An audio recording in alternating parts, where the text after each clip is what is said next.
Ethereum has got to be one of the most overlooked cryptocurrencies in the market right now. And I know what you're thinking. You're saying, Brendan, Ethereum is one of the biggest cryptocurrencies out there. How in the world could it possibly be overlooked? And perhaps a better way to put this is that maybe Ethereum is just undervalued as opposed to being overlooked. But ever since Ethereum broke its 200-day moving average in this big old support area right here, it went into this very closely knit consolidation range. And a lot of people immediately just wrote Ethereum off after this. They're saying, hey, it's not able to hit new highs, it's falling to new lows. And on top of this, it's consolidating and even rejecting beneath the 200-day moving average. And so there's actually one main candle chart formation that I think a lot of people are missing here. And Ethereum actually has the potential to be squeezing towards the upside. So what I want to do is shine some light on this situation that I think a lot of people are missing.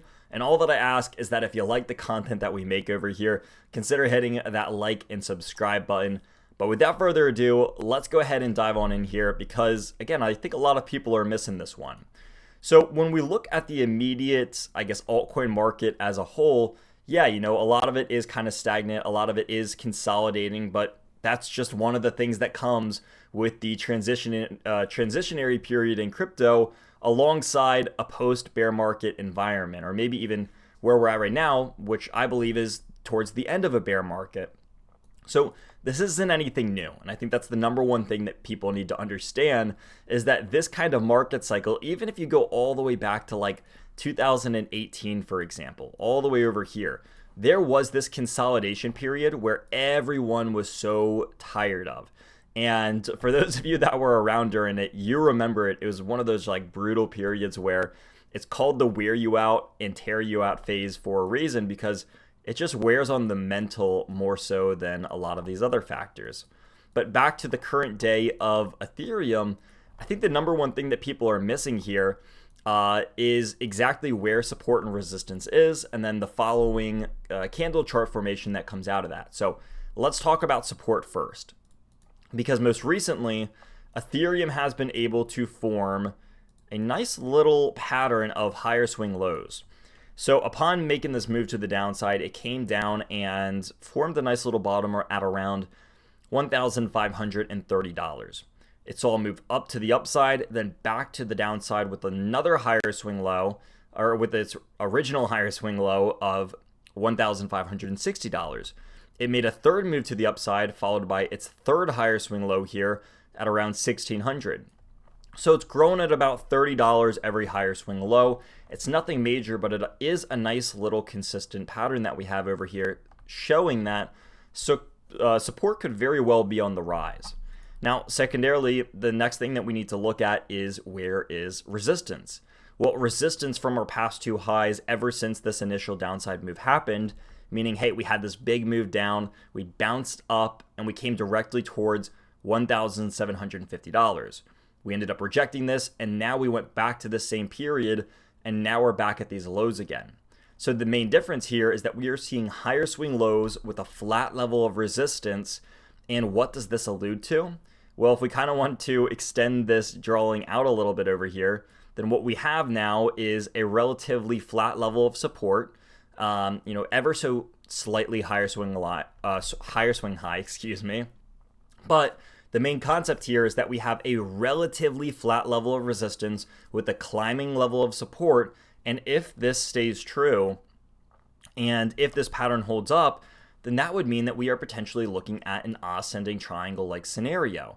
Now, for the people who aren't familiar with technical analysis, for the people who don't know what this means, it's twofold. It is a bullish formation pattern, which means that it tends to break out to the upside.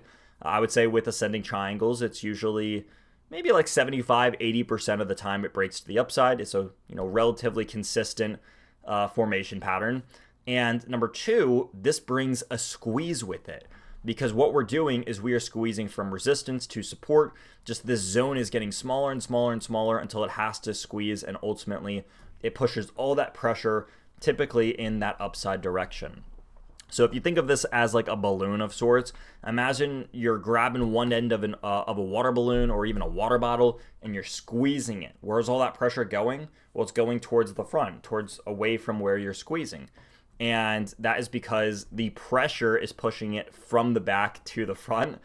in the same way that an ascending triangle works, and that there is this, I guess the front, I'm trying to think of how I can say this the best way, but there is this front end area where all the pressure is building because resistance isn't moving and it's not being alleviated, which means that we're not forming consistent higher highs over here. And so because the resistance isn't changing but support is climbing, that just means that we are continually punching at that door of resistance until it inevitably breaks. So people are going to look at this and they're going to say, hey, that's great, but with the 200-day moving average so close, does it really mean anything for Ethereum? And I still think that it very much does.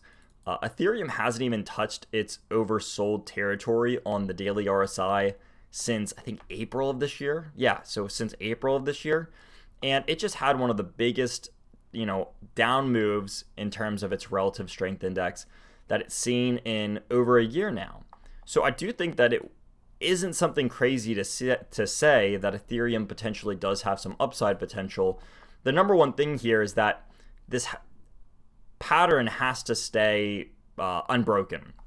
So when I'm looking at this, we want to see support continue to hold. Ethereum needs to keep consistent higher swing lows, and it needs to be able to kind of work inside of this candle chart formation.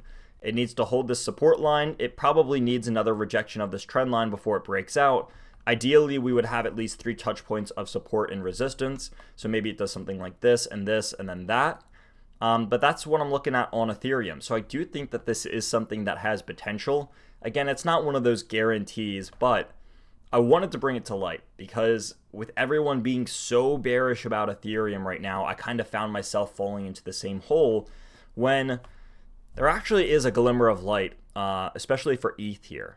And again, it's got a ways to go, right? It's not one of those things where, hey, we're going to see this thing break out tomorrow. It's now incredibly bullish all of a sudden. It's not one of those, but it is one of those things where it's like, there is some serious potential here for ETH to make an upside move. No one's talking about it. And the very least, let's bring it to the table. If it ends up breaking this candle chart formation, then hey, we're still very much ready and prepared for what's going to happen next. But I think the thing that I don't want to happen is for no one to talk about it, including myself, and then everyone that watches these videos go, oh man, like I wish I would have known that that is a possibility of what could have happened. So again, one of those cool things that is floating around out there, and it just goes to show that even in the current state of the market, there are these pockets of bullishness, despite the market being, overall down in the recent months. So there is always opportunity out there in the world of cryptocurrency. And if you guys like this video, again, all that I asked from earlier is that if you did like the video, consider hitting that like and subscribe button. You can also check us out on the Crypto 101 podcast YouTube channel, which is somewhere that I upload and a bunch of other analysts upload every single week, multiple times a week. And yeah, that's going to round us up. So thank you all for watching, and I will see all of you in next week's video.